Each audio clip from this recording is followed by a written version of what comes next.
Known in the street and open mic venues of Los Angeles as Busstop Prophet for his propensity to bust rhymes in unexpected places, Frank has been deeply engaged in creative peacemaking work for over 15 years, both here in LA and as far away as South Africa. A gifted poet, spoken word artist, open mic host, community builder, and teacher, Frank first connected with street poets in 2013 and has been working with them ever since. In his capacity as a teaching artist, Frank facilitates writing workshops for everyone from Compton Elementary School fifth graders to formerly incarcerated adults at Homeboy Industries. In any setting, his passion for the healing power of poetry is truly infectious. Frank, where are you? Get on up here.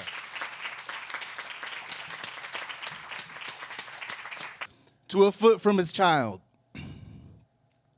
A child's foot doesn't know it's a foot yet, and it wants to be a butterfly or an apple.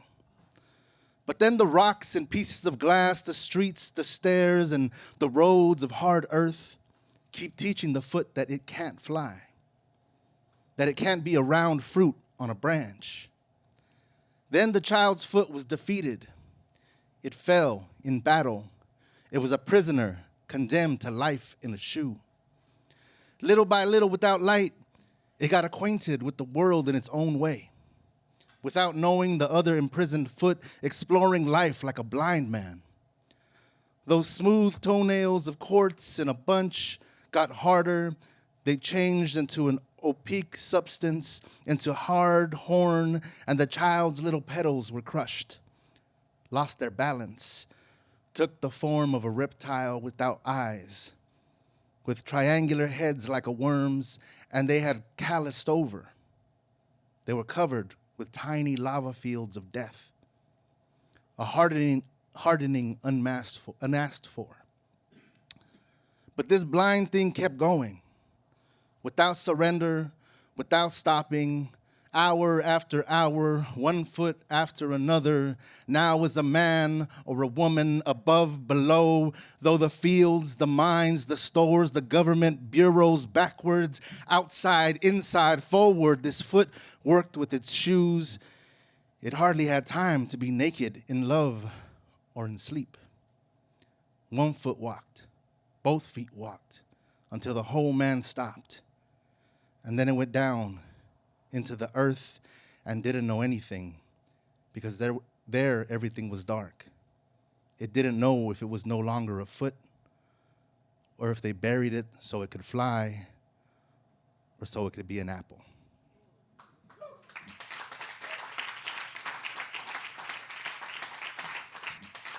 So I'm going to try to fit two in here. I'll start with this one because I feel like it's medicine that we need in the world right now. This is a poem I wrote a while ago. It's a dedication to suffering and to the medicine that lies within that, right? And a dedication to everyone here. It's called Blueprints of the Heavens, and I hope you enjoy it. I'm gonna try for you, bro. You let me know. I got the blueprints of the heavens written on my fingertips. And if I put a needle to it, it'll make you shake your hips to the mathematical melody coming from the inner me, emanating energy, it's infinite. My soul is aware. My soul is aware that I am a luminous grain shaken from the great mother's hair, crumb from the body of Christ-like dreams. A single leaf fallen from the Bodhi tree upon the Buddha's head, fragment of the supreme being. Born from the deepest wind's breath, Allah's whispers, Gaia's depths, yes, yes, I am. Common in all aspects. Because we all shine to the chimes of incandescent rhymes. Incantations spoken from a voice predating time. When peeled back to the something sweet beneath the skin, we see we are linked by the Tao that radiates from within our blessed essence connected to the Most High.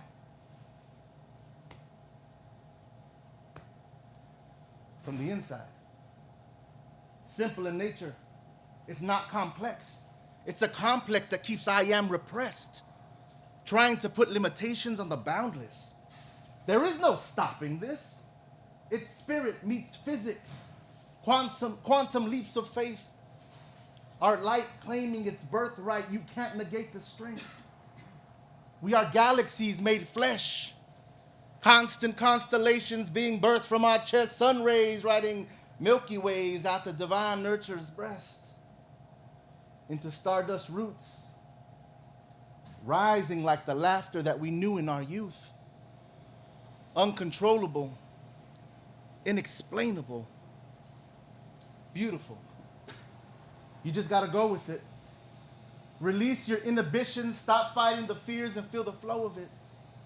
Let it spiral inwards towards your bliss. Kiss every wound left by your self-consciousness so that yourself can be conscious of its gifts. Thankful for every suffering that it's lived. Appreciative of every wall that it learned from. Every hurt that helped it grow. Completely grateful for the warm embrace of letting go.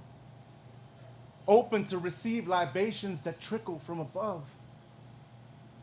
And saturate the soul with truth, possibility, unconditional love. We got a cosmic library in the palms of our hands that teaches the language of everything if just given the chance. Every single vibrant molecule is I, is we, is one, dancing all around to the wonderful sound that's coming from my thumb. We got the blueprints of the heavens written on our fingertips. And if you put a needle to it, it'll make you shake your hips to the mathematical melody coming from the inner we. Emanating energy, it's infinite. Y'all want to hear a love poem from Peter Pan to Wendy? Or in the spirit of Pablo Neruda, an ode to a fart? First one? Yes. All right, the love letter from Peter Pan to Wendy. All right. I'm gonna put this in front of me like this. You're gonna regret it though, because you're gonna want that fart later. All right. The fart poem is very relieving. So this poem I call it a love letter from Peter Pan to Wendy in all aspects of love, and I found myself in all people mentioned in the poem. So, dear Wendy, I know it's past your bedtime, but I was wondering if you would come out and fly with me just one more night. The destination's the same, second star to the right, only this time maybe we could never land. Just skip across the 7 seas on pirate ships and galaxies and use thimbles as symbols of kisses on the palms of each other's hands. I remember when I first met you. I was chasing shadows, you were somewhere in the dream. And you woke to find me broken and weeping and sewed me back together at the seams. I crowed about how clever I was for a while. All a childish attempt to make you smile. And it worked. I inhaled your laugh, held it in my belly, and it broke into 1,000 pieces. Felt like fairies fluttering around inside me. And I knew right then that you were the stuff that dreams were made of. So I asked you to fly with me, to forget all ideas of responsibility and be free. And you did. We would listen to the mermaid tales, battled buccaneers, carved out trails that went in different directions but led back to each other. Spent hours on end getting lost in one another. We would dance on treetops, never once feeling silly. Together we rescued Tiger Lily. I even introduced you to all my friends, and every night you would say to me that you hoped the adventures would never end. You were my happy thought. But then everything changed. You started to make comments about how things between us seemed to stay the same. I would ask you to fly with me, to come outside and taste the sky with me, and you would say I spent too much time with my head in the clouds, that I smelled like the wind and I flew too loud. You started to complain that I spent way too much time with my friends and how all my adventures, they never seemed to end. You said no matter how hard we clapped our hands and believed that things just don't happen the way they do in storybooks. You said you had no more time for silly games or Captain Hooks. That what you needed was a strong and responsible man. And that all I was a lost boy with a thimble in my hand. You said you couldn't live off happy thoughts. And you walked away. And I didn't understand. And I don't understand because I'm still that same wild, free soul you fell in love with. This is who I am. Not misplaced potential or someone's expectations, just plain old Peter Pan. You were my happy thought. I miss you. Laughter don't taste the same without you in it.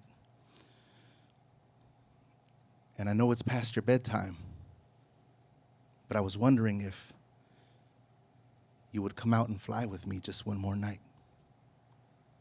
Thank you. Y'all got me in my feels now.